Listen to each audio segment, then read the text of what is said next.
finally get to turn my attention to this, which I promised in my previous video, the 94 S-Works Steel, made out of Prestige.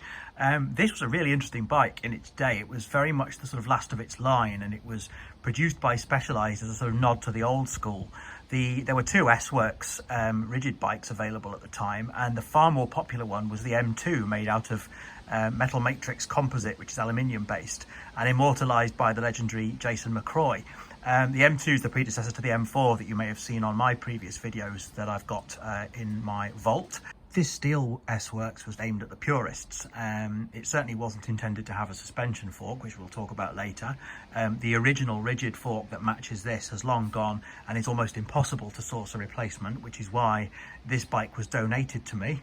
And obviously big thanks to the eccentric millionaire who, despite knowing its value, was more than happy to let me have it. So hopefully I'm going to do him justice with the rebuild. There are some incredibly rare and exciting bits on this bike. The titanium stem, that Xtr chain set, but the condition it's in is pretty shocking. It has been passed from pillar to post, cannibalized, butchered. There's only half of it, I would say, is original. So let's have a look at what's staying and what's going. So the transmission on this was intended to be a mixture of XTR and XT 24 speed. The chain set, I'm glad to say, is still here, although as I said in my previous video, it looks like it's been stored in an undersea mausoleum. Nothing I can't polish, so I'm very excited about that. The derailleurs have been swapped out to an earlier XT and DX. Perhaps the originals got stolen or destroyed, but I'm delighted to say that the cassette and the hubs and also the STI units here, shifters and brake levers, are all still intact. That said, these brake levers need some attention. They've gone sort of a strange whitish colour. This bike has lived a lot of its life on the northern Scottish coast, where conditions are harsh, and you can see by things like the corrosion in the bolts that it's been well whipped by the sea air. I'm very pleased as well that this original S-Works, which is probably a Ritchie seat pin but rebranded as Specialized, is on. The saddle, of course, is getting binned. This monstrosity, I think, is some sort of Turbomatic, which is all torn and plasticky. So a Flite is going to go on this. I'm also very pleased that the original XT cantilever is here. But, and it's a big but, it's the monstrosity that perhaps you saw some hint of in the previous video. This fork is what makes this bike possibly the most grotesque S-Works on the whole of YouTube. Connoisseurs will be vomiting richly when they see this.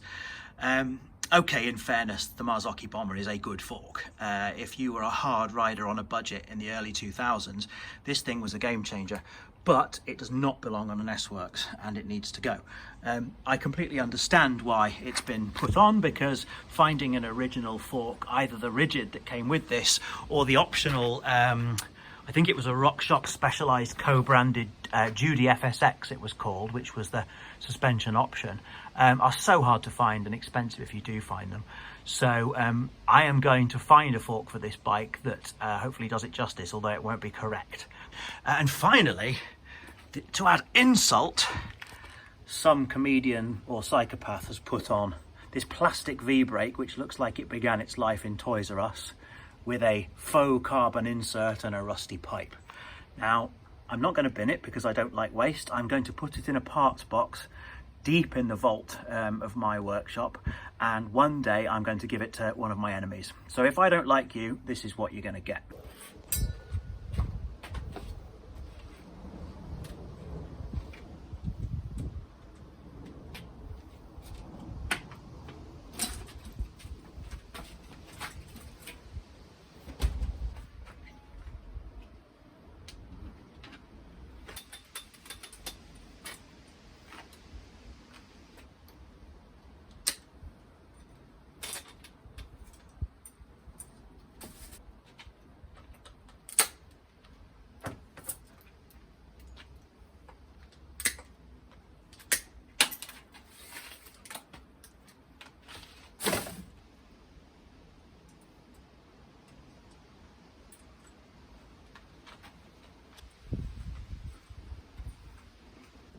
Chain's completely shot. According to my Park Tool chain checker, it's more than 1% stretched, so in the bin it goes, because we don't want it sharpening the lovely XTR teeth.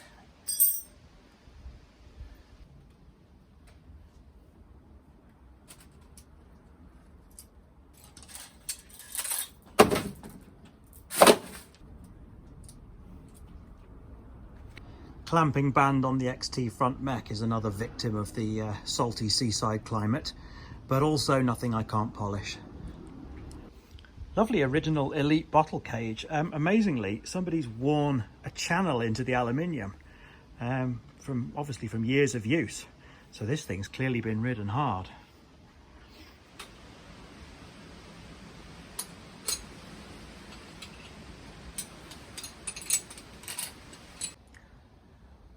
This stays put, the XTR bottom bracket. It's 26 years old, but it's fully sealed, so there's nothing I could do to service or clean it, even if I wanted to. But the fact is I don't have to. It's absolutely top of the range. It really is a piece of jewellery. It works flawlessly and probably will do for another 26 years. So I'm just going to leave it be.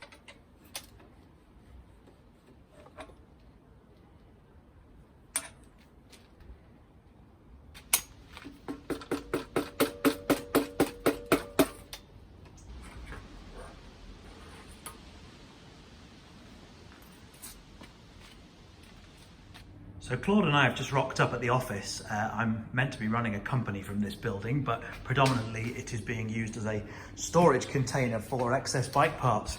And the reason I'm here today is for this. This is the fork for the S-Works. Now, this may also make purists very queasy. First of all, it's in a terrible state. It definitely needs either re-chroming or powder coating. I've yet to decide which, but I can at least halt the degradation with a bit of treatment. Secondly, it needs a 1-inch steerer putting on, so let's hope these bolts aren't seized.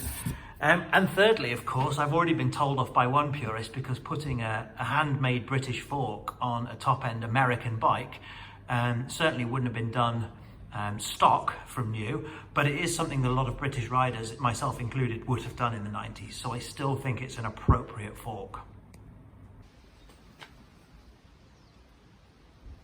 Fingers crossed. Oh, sigh of relief number one. These bolts aren't seized. That was my first major worry, and I'm delighted that it's not the case.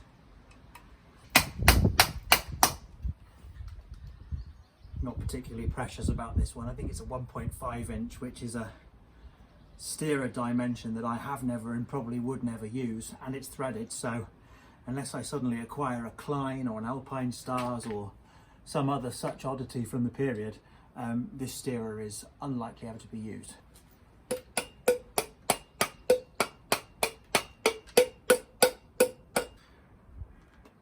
Okay, hurdle number one. I happen to have a 1-inch pace steerer lying around, who hasn't, but of course it doesn't fit. So I'm going to have to procure some sort of shim. But I think if I get the micrometer out and measure this diameter versus this diameter, then I should be able to order the correct part and overcome the hurdle.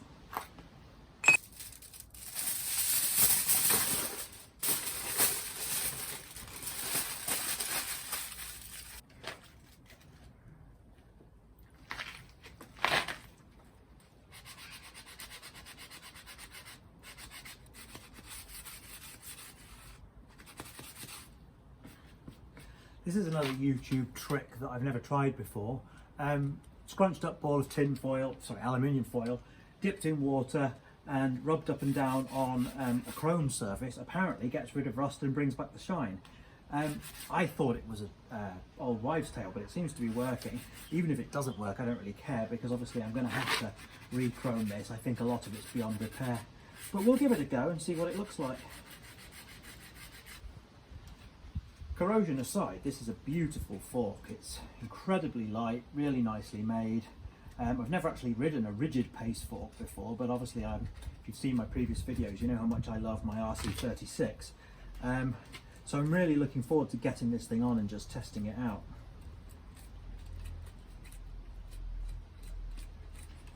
And welcoming viewer suggestions on what to do with it. I think re-chrome it. Trying to work out if all this metal residue is from the aluminium foil or if it's just the chrome coming off this. Pretty sure, unfortunately, that it's the fork that's coming apart, not the aluminium foil. But hey ho. It's all an experiment. These early 90s Flite saddles, like the one I put on the Dynatech a couple of videos ago, are not cheap. They're well over 100 quid for a decent one. But of course, alternatively, you could get a rough one like this off eBay for less than half that price. And then, in the immortal words, run and get your shoe shine box.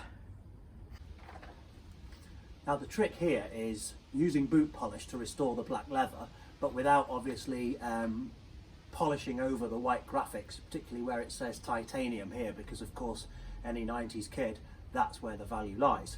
So we're going to have to do this quite carefully, but I reckon we can bring it up and make it look quite nice.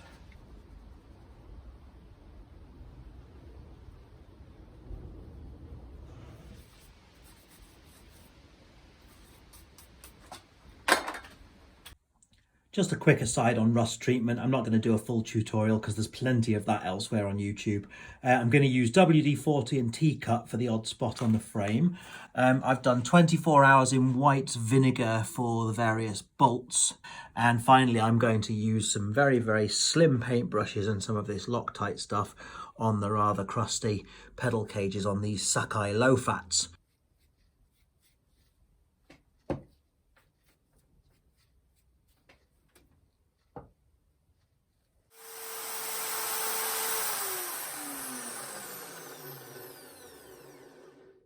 Okay, we've got a bit of a situation here. This Xtr Crank is way too far gone. The coating has corroded away, and the only way I'm going to be able to restore it is if I polish off what's left of the coating and strip it down to bare aluminium. I'm not even sure I'm going to be able to do that with domestic tools and products. Just shows the quality of Xtr though. Even with 3000 RPM on the drill, I couldn't get through this outer coating, or barely. So I'm going to have to put it back together as is for now, and when I get the forks re-chromed, this is going to need professionally polishing alongside them. Right, it's day 18 of Project S-Works, and as you can see by the old rally propped up outside the lift, Claude and I are back in the office. This time we're on the middle floor creative workspace slash studio slash bike parts storage locker, this time because the postman's brought this Xtr. Certainly a bit prettier than the DX one that was on it, but still needs some work.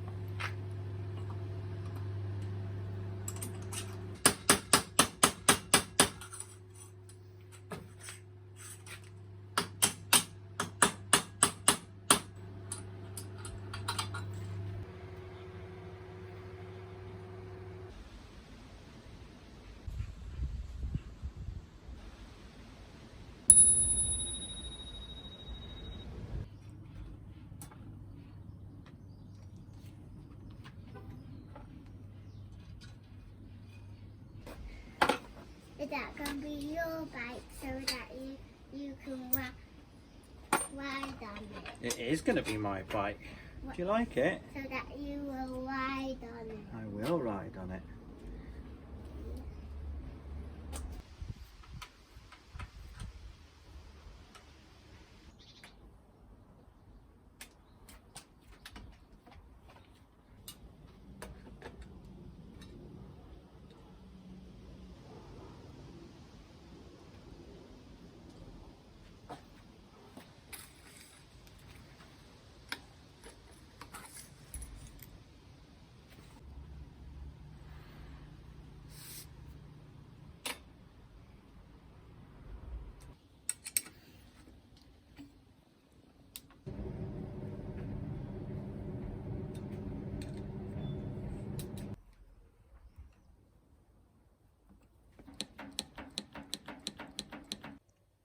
And here it is, next to the mantelpiece, which is no less a display location than it deserves.